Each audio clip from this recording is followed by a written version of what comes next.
สวัสดีครับ Welcome to BW Global Bacon. I'm Edison Yatran. We begin the program with the public shows interests in the celebration of the Supreme Patriarch's 99th birthday anniversary. วัดราชบพิตรสถิตมหาสีมาราม in Bangkok is attracting members of the public with an ongoing celebration of His Holiness the Supreme Patriarch's 99th birthday anniversary. An apparel exhibition of the life of Her Royal Highness Princess พัชรกิติยาภานเรนทิราเทพยวดี กรมหลวงราชสารินีสิริพัฒน์มหาวชรราชธิดา We also have the report from NBT. The public has shown interest in the ongoing exhibition at Wat Ratchaboprit in Bangkok, which celebrates the 99th birthday anniversary of His Holiness Somdet Phra Ariya Wongsa Katayan, the Supreme Patriarch of Thailand. The opening ceremony for the activity took place last week and was attended by cabinet members and their spouses, heads of government agencies, as well as representatives from the public and private sectors. The exhibition also honors the memory of Her Royal Highness Princess พัชรกิติยาภานเรนทิราเทพยวดี กรมหลวงราชสารินีสิริพัฒน์มหาวชรราชธิดา and dedicates merit in her remembrance. The event features exhibitions on the history and royal patronage of Wat Ratchabopit, biographies of former abbots and distinguished ecclesiastical predecessors, and a commemorative display honoring His Holiness the Supreme Patriarch. Additional attractions include a projection mapping display of the temple's principal JD, cultural demonstrations, and exhibits showcasing products from the Kamlang Jai project under the patronage of Her Royal Highness the late Princess Phachara Kitiyapha.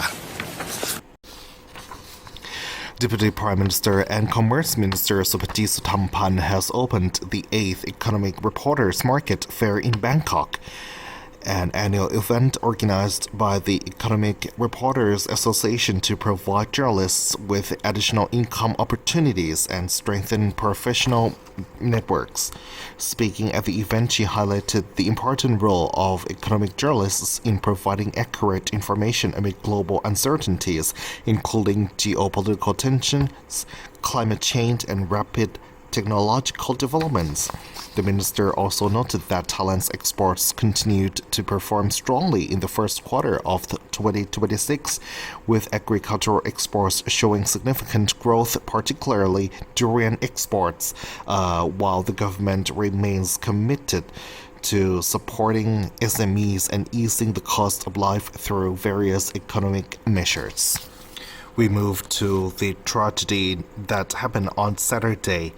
A concrete awning collapsed from a building near the Maumi intersection on Saturday, prompting an immediate response from city officials. Bangkok Metropolitan Administration or BMA engineers have now completed an initial assessment. The incident occurred on the second floor of a building along Rama the 4th Road close to the Maumi intersection. The awning fell, causing concern for public safety in the BC commercial areas. According to the preliminary report released by the Bangkok Metropolitan Administration or BMA, the damage is localized. Officials have confirmed that the structural integrity of the main building has not been compromised. The damage is limited solely to the front canopy section. Following the collapse, a joint inspection was conducted at the scene. Officers from the Sampantawong District Office, the BMA Department of City Planning and Urban Development, and the Engineering Institute of Thailand under royal patronage were on site to carry out an emergency survey. While the initial assessment rules out major structural damage, officials are looking at material deterioration as a potential cause. The investigation suggests that the canopy may have given way due to its age, having been exposed to the elements and severe weather over many years of use.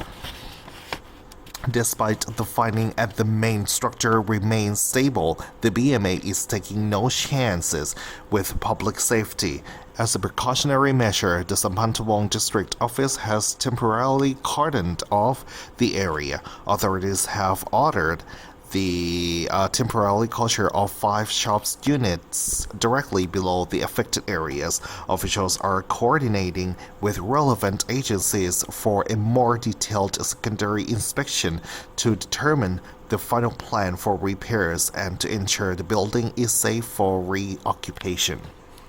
Thai people across the country are mourning the passing of Her Royal Highness Princess พัชรกิติยาภานเรนทิราเทพยวดีกรมหลวงราชสารินีสิริพัฒน์มหาวชรราชธิดา We have the documentary in remembrance of her dedication work. เพื่อนพึ่งพายามยาก project has been helping Thai people during the difficult time.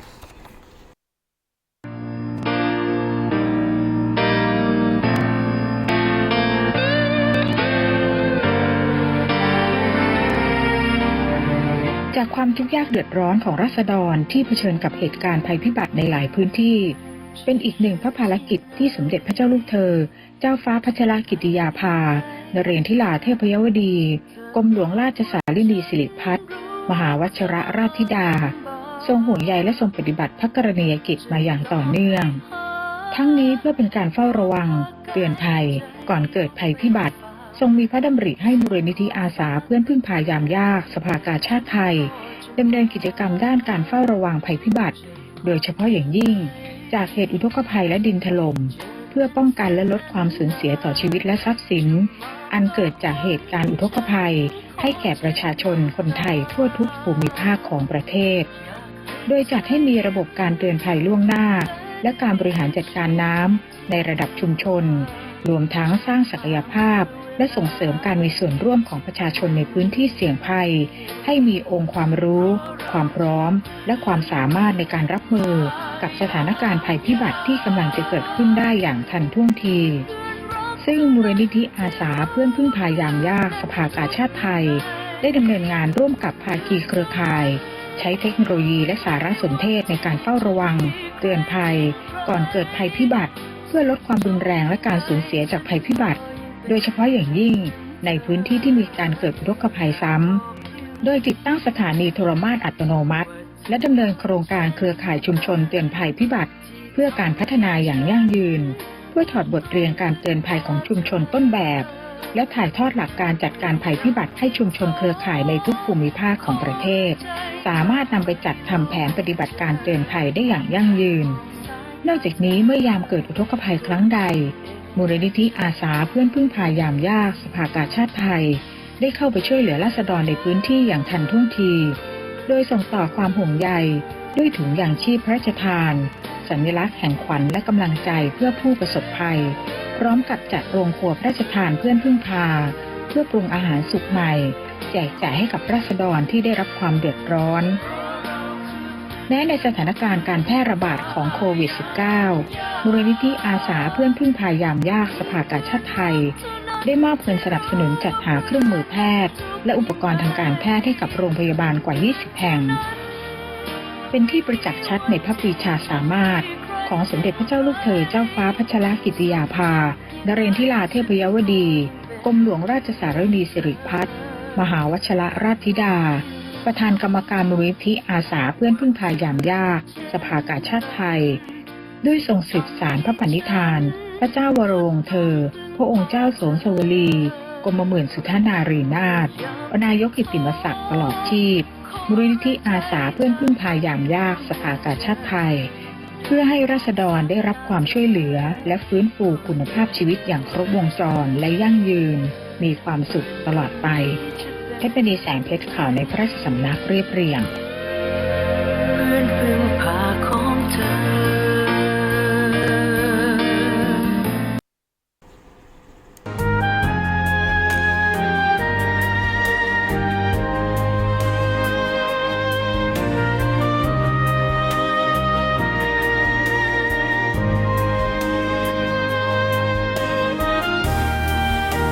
Welcome back to BW Global Bacon. I'm Aegis Nyantaran and this is the World Stories.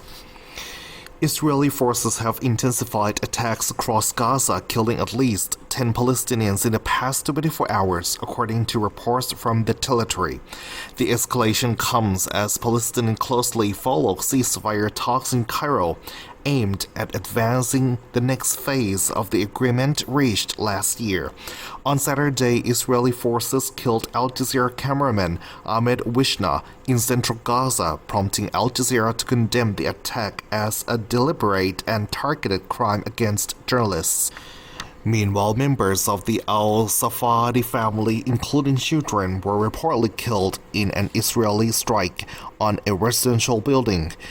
Palestinians and rights advocates continue to question attacks that have wiped out entire families, while Israel says it targets Hamas members and military infrastructure. Despite years of war, displacement, and failed negotiations, many Gazans remain cautiously hopeful that the Cairo talks will secure the lasting ceasefire, unrestricted humanitarian aid, and an end to the violence.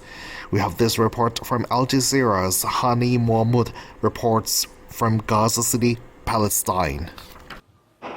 Israeli airstrikes continue across the Gaza Strip, killing more families. The central question for many Palestinians across the Gaza Strip remains why so many entire families are being killed despite the ceasefire framework. And the fact that we're seeing this large number of families being killed just demonstrates the failure of the Israeli military to provide an adequate protection for civilians. However, the Israeli military maintain one narrative that it targets militants, military infrastructure, or individuals who are affiliated with Hamas. In case of Al Jazeera cameraman Ahmed Wishah, the Israeli military claimed that he is a member of Hamas, affiliated with the movement, without providing any substantial evidence of this claim. This has been going on for the past months. Almost every statement and every claim made by the Israeli military lacks substantial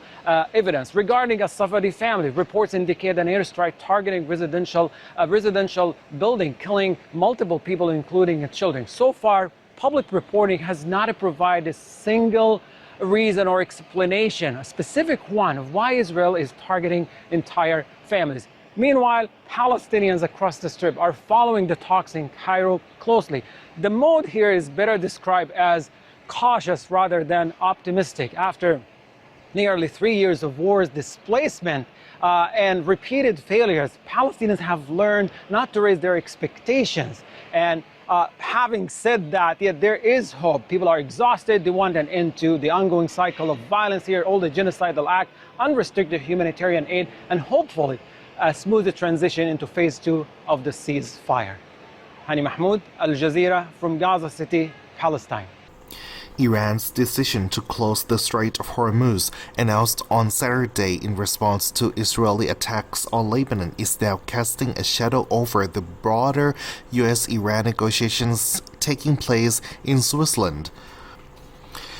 Iran's military has reimposed the closure, warning that no ships or vessels should approach the strategic waterway, only days after the official signing of a memorandum of understanding between Tehran and Washington. The IRGC said any ships approaching the strait would jeopardize their security and safety. A joint military headquarters of Qatam al-Anbiya issued 3 clear messages blaming the U.S. for failing to fulfill its obligations under the MOU to end the war, demanding Israel stop its aggression against Lebanese territories and withdraw its forces, and warning that the closure is just an initial step, with further measures possible if Israel continues its acts of aggression against Lebanon. The closure has added a new layer of tension to the ongoing diplomatic talks in Switzerland,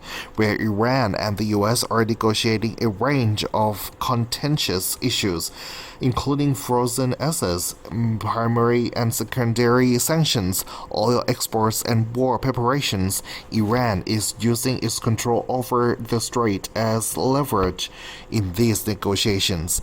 The future remains uncertain whether diplomatic engagement can resolve the disputes or whether the region faces another round of escalation. Al Jazeera's Tawhid Azadi reports from the Strait of Hormuz, Iran. Only a few days after the official signing of a memorandum of understanding between Iran and the United States, Tehran announced the closure of the Strait of Hormuz once again. According to the statement that came from IRGC yesterday, they said that no ships and vessels should approach the strait, or if they approach, they will jeopardize their security and safety. That comes after a statement from the joint military headquarters of Khatam al-Anbiya with three clear important messages. First, to the Americans, saying that their failure to fulfill their obligations based on the Memorandum of Understanding to put an end on the war is the cause for the strait to be closed. Also, they asked the Israelis to stop their aggressions against the Lebanese territories and also withdraw their forces from the Lebanese territories. Meanwhile, they sent a clear message of warning saying that the closure of the Strait of Hormuz is just a first initial step